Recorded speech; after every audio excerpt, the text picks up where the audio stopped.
नाज़रीन किराम अस्सलाम वालेकुम, मैं हुज़ैफ़ा अशरफ आज़मी और आज की वीडियो में आपको खुशामदीद। अगर चैनल को सब्सक्राइब नहीं किया तो सब्सक्राइब कर लें, बेल आइकन को प्रेस कर लीजिए। नाज़रीन किराम, Punjab protection of ownership of immovable property act ordinance 2025, इसके ऊपर पहले भी बहुत सी बात हो चुकी है, बहुत सी वीडियोस आपके सामने से गुजरी भी होंगी। मुकम्मल तौर पर ये लागू नहीं हुआ, पहले अमल दरामद हो चुकी हुई थी, लेकिन इसमें ये देखा जाता है कि ये कानून बन गया था मगर अदालत ने इसके नफाज को रोक दिया है।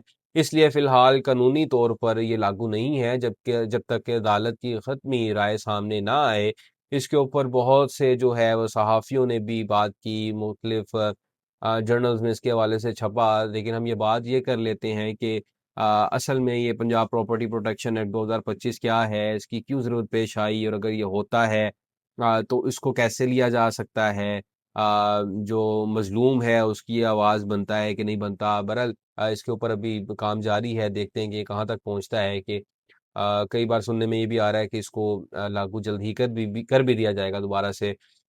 लेकिन हम ये बात करते हैं कि बेसिकली क्या है। पंजाब प्रॉपर्टी प्रोटेक्शन एक्ट 2025 एक ज़रूरत, एक पैगाम, एक सख्त फैसला है। पाकिस्तान बिलखुसूस पंजाब में एक मसला बरसों से खामोशी के साथ मुआशरे को खोखला कर रहा था, और वो है गैर कानूनी कब्जा, इलीगल पोजेशन। जी हाँ नाज़रीन, ऐसे अफराद और ग्रोह जो ताकत, असर और रसूख या जालसाजी के जरिए लोगों की जायदादों पर कब्जा कर लेते थे, वो मुतासरा शहरी बरसों अदालतों के चक्कर काटते रहते थे।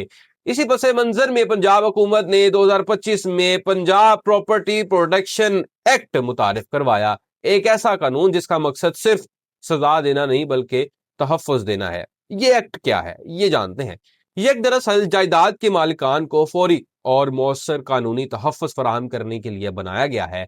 इस कानून के तहत गैर कानूनी कब्जा एक संगीन जुर्म करार दिया गया है। सिर्फ दावा नहीं बल्कि सबूत के साथ कब्जा काबिल गिरफ्त जुर्म है। मुतासरा शहरी को फौरी रिलीफ देने का निज़ाम बनाया गया है, यानी अब मामला सिर्फ दीवानी नहीं रहा बल्कि फौजदारी कार्रवाई भी मुमकिन हो गई है। इस एक्ट की ज़रूरत पेश क्यों आई? जनरल वाला, ये सवाल बहुत अहम है। हकीकत ये है कि पुराने कवानीन में कब्जा माफिया के खिलाफ तेज और वाज़ेह कार्रवाई का फुकदान था। पुलिस अक्सर कह देती थी ये सिविल मैटर है। अदालतों में केसेस सालों चलते रहते थे। असल मालिक बेबस और काबिज मजबूत नजर आता था। ये एक्ट दरअसल रियासत का ऐलान है कि अब ताकतवर का नहीं, कानून का राज होगा। इस एक्ट पर अमल दरामद से क्या होगा, ये भी जानते हैं। अगर ये कानून सही नीयत और दयानतदारी से नाफज हुआ और हो गया तो इसके असरात बहुत गहरे होंगे। यानी कि कब्जा माफिया के लिए सख्त पैगाम जारी किया गया, जाली कागजात के हवाले से बात होगी, जबरदस्ती दाखिला नहीं हो सकता, या असर व रसूख का जो है यहाँ पर असर नहीं दिखाया जा सकता, उसका काम यहाँ पर नहीं चल सकता। आम शहरी का एतमाद बहाल होगा, लोग जानेंगे कि मेरी जायदाद मेरी है और रियासत मेरे साथ खड़ी है। इंडीड पुलिस और इंतजामिया का किरदार वाज़ेह होगा कि टाल मटोल नहीं कर सकेंगे, जिम्मेदारी तय करना होगी और कानूनी इख्तियार मौजूद होगा। अदालतों पर बोझ भी कम हो सकता है, क्योंकि जब फौरी कार्रवाई होगी तो ऑब्वियसली अदालतों पर बोझ कम होगा।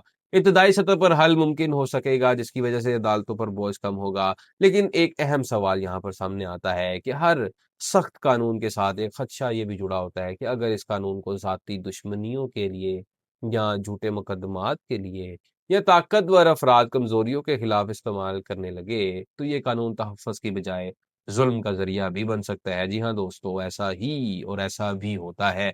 लिहाजा इस एक्ट की कामयाबी का दारोमदार सिर्फ कानून पर नहीं बल्कि नीयत, तरबियत और निगरानी पर भी है। नजर पंजाब प्रॉपर्टी प्रोटेक्शन है 2025 एक कानूनी कदम जरूर है, मगर ये असल में एक समाजी पैगाम है। अब कब्जा जुर्म है, खामोशी नहीं। अब मालिक कमजोर नहीं, और कानून सिर्फ किताब में नहीं जमीन पर भी नजर आएगा। अगर रियासत इस कानून को इंसाफ के साथ नाफिज करे तो ये एक्ट तारीख में कब्जा माफिया के खात्मे का आगाज बन सकता है। ये कहना है मुख्तलिफ लोगों का। ये हमारी एक वीडियो थी जिस पर हमने इस एक्ट के हवाले से बात की। उम्मीद है आपको पसंद आई होगी। हमारे चैनल को सब्सक्राइब कीजिए। अगली वीडियो में आपसे मुलाकात होगी। अस्सलाम वालेकुम।